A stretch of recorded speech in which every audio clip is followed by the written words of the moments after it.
Hi, praise God for another day and for His grace and mercy. God is good all the time. So today we're reading from the New Testament. So if you have a Bible, join me and read Matthew chapter 4 verses 18 to 22.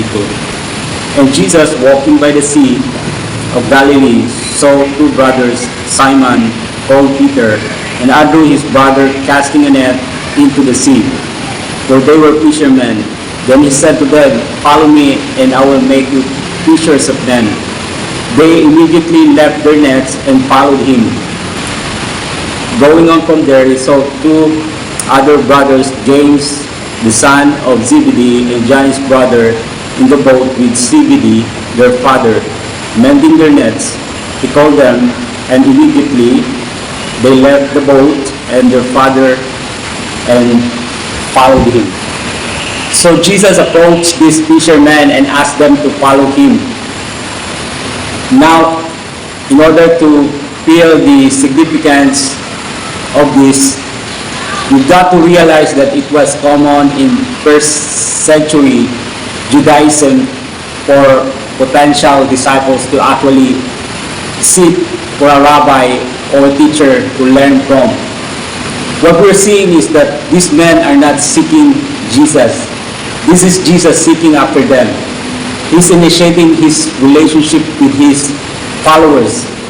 He didn't call these guys because they were good people, but only because of his grace. The four individuals and the disciples who followed Jesus later did not have much to be proud of. They were Galileans who were uneducated, nobodies, and had low social status. Jesus didn't call the qualified, but rather he qualified those who were called. He chose ordinary people. Jesus selected this person to make a difference in the world. The truth is that it's not only them, but we as well. There was nothing in us that could draw Jesus to us. We sinned and rebelled against God. The gospel reveals the gracious and glorious truth that God came to us.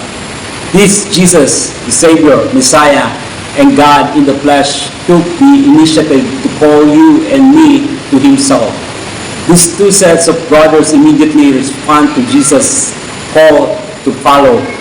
When they follow Christ, they acknowledge His authority over their lives, giving up their possessions and surrendering to His will.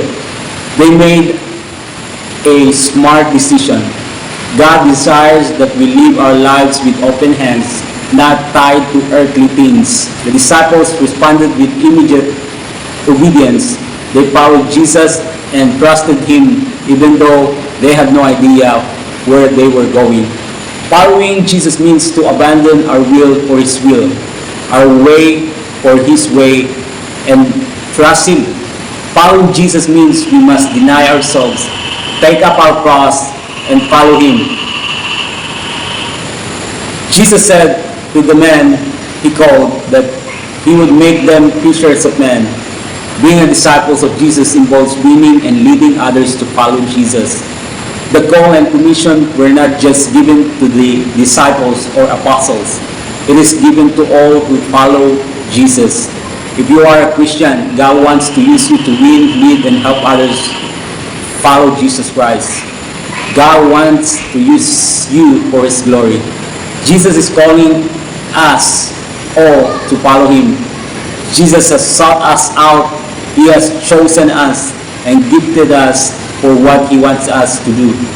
Jesus calls and says, "Follow me, and I will make you fishers of men."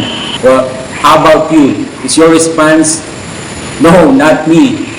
Jesus can't be calling me, or are you willing to put down your nets and follow Jesus?